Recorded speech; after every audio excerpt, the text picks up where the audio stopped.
નમસ્કાર દર્શક મિત્રો, હું હર્ષુ પરમાર સહયોગ દ્વારા પ્રસ્તુત ન્યૂઝ 20 ગુજરાતીમાં આપ સૌ દર્શક મિત્રોનું હાર્દિક સ્વાગત કરું છું। જોઈએ આજના મુખ્ય સમાચારો।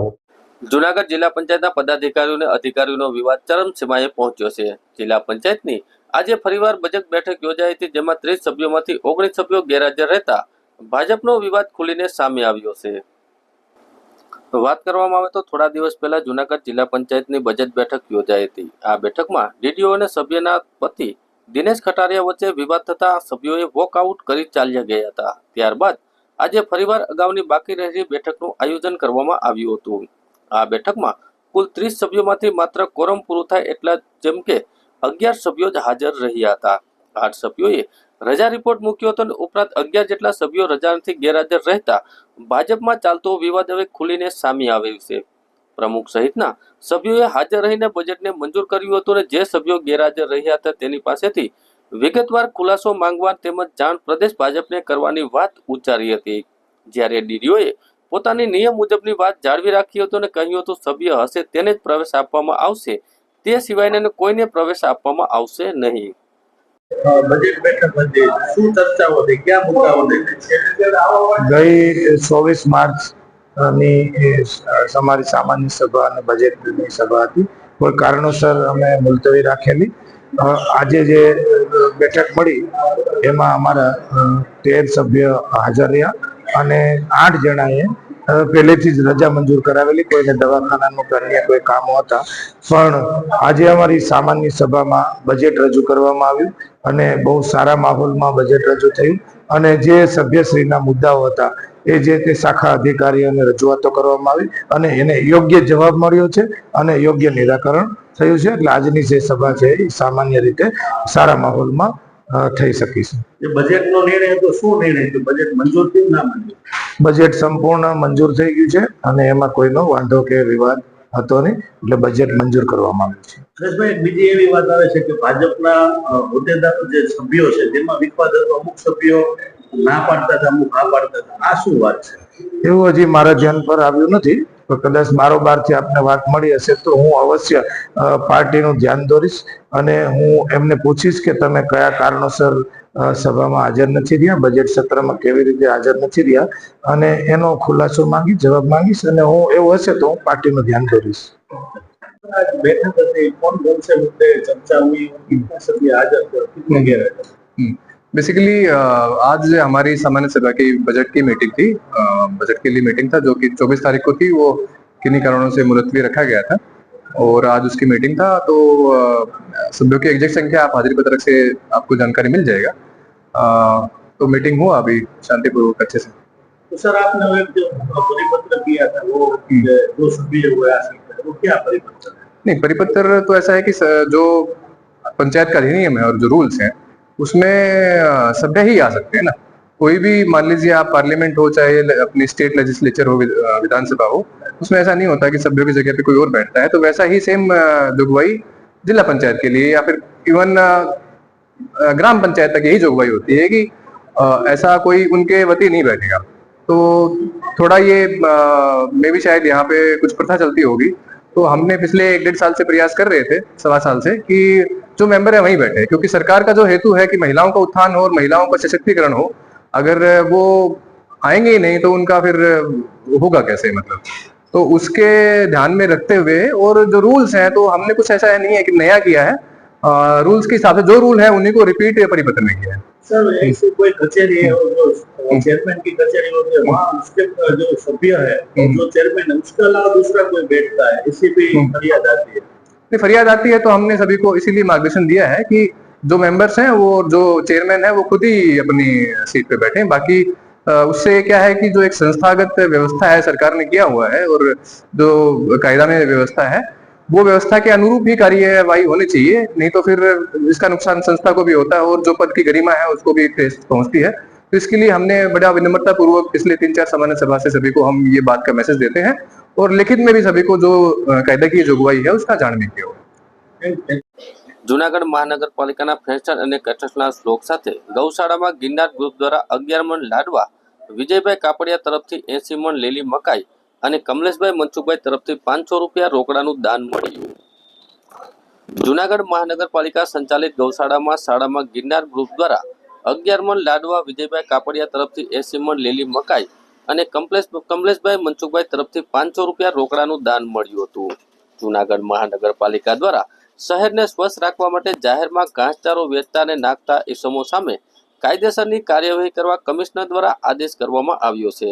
શહેરને સ્વચ્છ રાખવા તેમજ રખડતા ભટકતા જાહેર માર્ગો પર અડચણરૂપ થતા ગૌવંશને અટકાવવા મહાનગરપાલિકા પ્રયત્નશીલ છે, પરંતુ શહેરીજનો દ્વારા દાન પુણ્ય કરવા અર્થે જાહેરમાં અનધિકૃત રીતે ઘાસચારો વેચતા ઇસમો પાસેથી અનધિકૃત ઘાસચારો લઈ જાહેર માર્ગો ઉપર ગૌવંશને આપવામાં આવે છે, જેના કારણે આસપાસના વિસ્તારમાં ગંદકી ફેલાય છે તેમજ જાહેર માર્ગ અથવા જાહેર સ્થળોમાં ગૌવંશ અડચણરૂપ બને છે. તેથી મહાનગરપાલિકાના કમિશનર ડોક્ટર ઓમ પ્રકાશના આદેશ મુજબ જાહેરમાં ઘાસચારો વેચવા નાખતા પર પ્રતિબંધ ફરવામાં આવ્યો છે.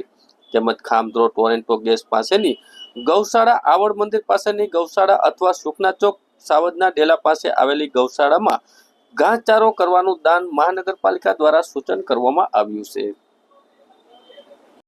સરકારી વિનય કોલેજ ભેસાણના પ્રાધ્યાપક દ્વારા વિદ્યાર્થીની સાથે અભદ્ર વર્તન વિરુદ્ધ કડક કાર્યવાહી કરવા ભારતીય વિદ્યાર્થી પરિષદની માંગ. સરકારી વિનય કોલેજ ભેસાણના પ્રાધ્યાપક સચિન પીઠડિયા દ્વારા વિદ્યાર્થીનીને અભદ્ર અને અનિશ્ચિત વોટ્સઅપ સંદેશો મોકલવામાં આવ્યા છે. આ ઘટનાને કારણે વિદ્યાર્થીને માનસિક તણાવમાં આવી ગયા છે અને શિક્ષણ ક્ષેત્રે ભારતીય ગુરુ શિષ્ય પરંપરાને કલંકિત કરતી આ પ્રકારની અશોભનીય હરકતો સહનશીલ નથી અને વિદ્યાર્થીઓની સલામતી માટે ગંભીર જોખમરૂપ છે. જેથી આ મામલે ત્વરિત તપાસ કરીને સચિન પીઠડિયા વિરુદ્ધ કડક પગલાં ભરવામાં આવે તેવી અખિલ ભારતીય વિદ્યાર્થી પરિષદ દ્વારા માંગ કરવામાં આવી છે.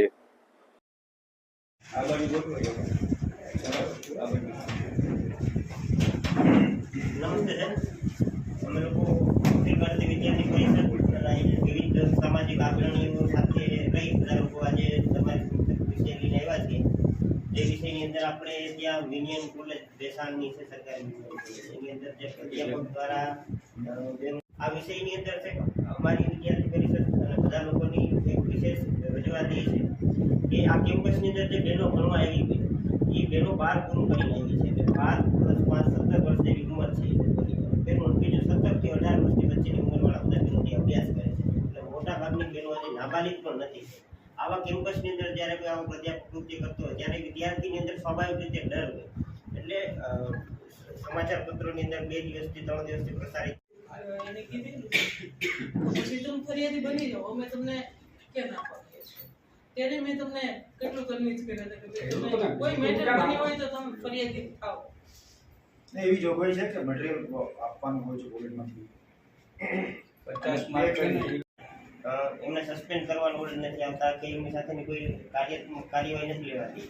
ત્યાં સુધી ત્યાં કોઈ લેડીઝ પોલીસ પણ હાજર રહી કે ત્યાં એટલા બધા બહેનો પરીક્ષા દેવા સતત આવવાના છે, જેથી કોઈ ઘરે નહીં આવી શકે. અને જે પ્રાધ્યાપક ત્યાં આવે એની અંદર આ બધા વિષયને કારણે વિદ્યાર્થી બહેનોની અંદર ડર ન વ્યાપે એ માટે કોઈને કોઈ પોલીસ વ્યવસ્થા જ્યાં બહેનો પોલીસ વ્યવસ્થા શરૂ કરી એ બાબતે કરીએ છીએ. ભારત માતા કે જય, ભારત માતા કે જય, नारी के सम्मान में एबीवीपी मैदान में, नारी के सम्मान में एबीवीपी मैदान में, बोलो भारत माता के जय. जी भाई दिनेश चाचा, अखिल भारतीय विद्यार्थी परिषद. हाल જે ભેસાણની વિનિયન કોલેજની અંદર પ્રાધ્યાપક દ્વારા બેનને ભીષ્મ મેસેજ મોકલવામાં આવ્યા, એમને પાસે પરીક્ષામાં ફેલ કરી દેવા જેવા વિષયો આવ્યા, ત્યારે આ વિષયને લઈને હજી સુધી પોલીસ ફરિયાદ થઈ નથી. સાથે સાથે એમને હજી શિક્ષણ વિભાગ દ્વારા સસ્પેન્ડ કરવામાં નથી આવ્યા. ત્યારે અમે પૂછવા માંગીએ છીએ કે જ્યાં સુધી એ સસ્પેન્ડ નહીં થાય ત્યાં સુધી કેમ્પસની અંદર કોઈ પણ તપાસ સમિતિ મોકલશો, એ તપાસ કેવી રીતે તટસ્થ થશે? એમની સામે જો ફરિયાદ નોંધવામાં નહીં આવે તો ગુજરાતની કેટલીક બહેનો સાથે આખા ગુજરાતની અંદર વિવિધ શૈક્ષણિક કેમ્પસની અંદર કેવા કૃત્યો થશે એનો પણ એક ચિંતાનો વિષય ઊભો થાય છે. ત્યારે તાત્કાલિક પણ એમને સસ્પેન્ડ કરવામાં આવે અને સાથે સાથે જલ્દી એમની સામે ફરિયાદ દાખલ કરે, પ્રિન્સિપાલ કરે, પોલીસ કરે, જલ્દીથી જલ્દી એમની સામે FIR થાય, એના પર કાયદેસરની કાર્યવાહી કરવામાં આવે એવી વિદ્યાર્થી પરિષદ માંગ કરે છે. જૂનાગઢ બી ડિવિઝન પોલીસ સ્ટેશનના જુગારના ગુનામાં છેલ્લા 1 વર્ષથી નાસ્તા ફરતા આરોપીને પકડી પાડતી ક્રાઇમ બ્રાન્ચ જૂનાગઢ. જૂનાગઢ રેન્જના પોલીસ મહાનિરીક્ષક નિલેશ જાંજવાડિયા સાહેબની સૂચના તેમજ ઇન્ચાર્જ પોલીસ અધિક્ષક ભગીરથસિંહ જાડેજા સાહેબના સીધા માર્ગદર્શન હેઠળ જૂનાગઢ જિલ્લાના અલગ અલગ પોલીસ સ્ટેશનના ગુનામાં નાસ્તા પડતા આરોપીઓને શોધી કાઢી જેના વિરુદ્ધ કાયદેસરની કાર્યવાહી કરવાની સૂચનાઓ કરવામાં આવી છે।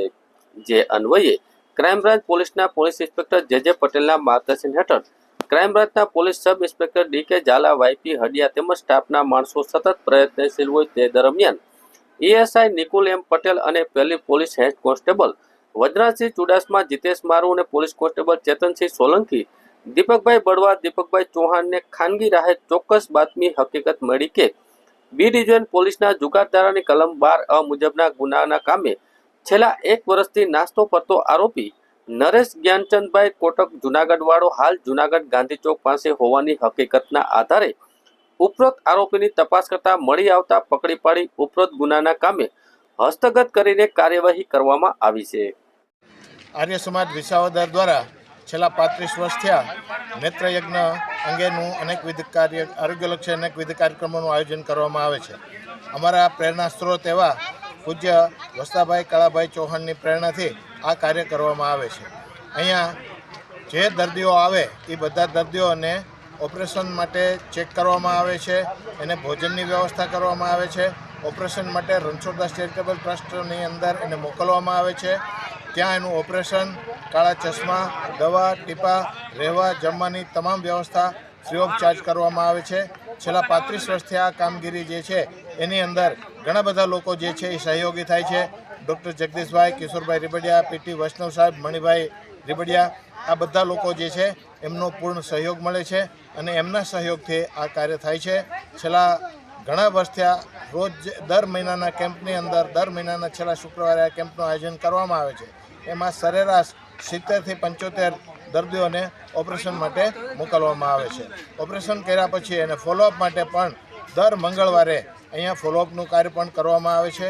આજે 70થી 75 દર્દીઓ ઓપરેશનમાં જશે એવું લિસ્ટ તૈયાર થયું છે અને બધા લોકોને અમે આગ્રહ કરીએ છીએ કે આંખને લગતી કોઈ પણ સમસ્યા હોય આર્ય સમાજ વિસાવદરમાં દર મહિનાના છેલ્લા શુક્રવારે ઉપસ્થિત રહે, આધાર કાર્ડ સાથે લઈને આવે। ઓમ શાંતિ, ઓમ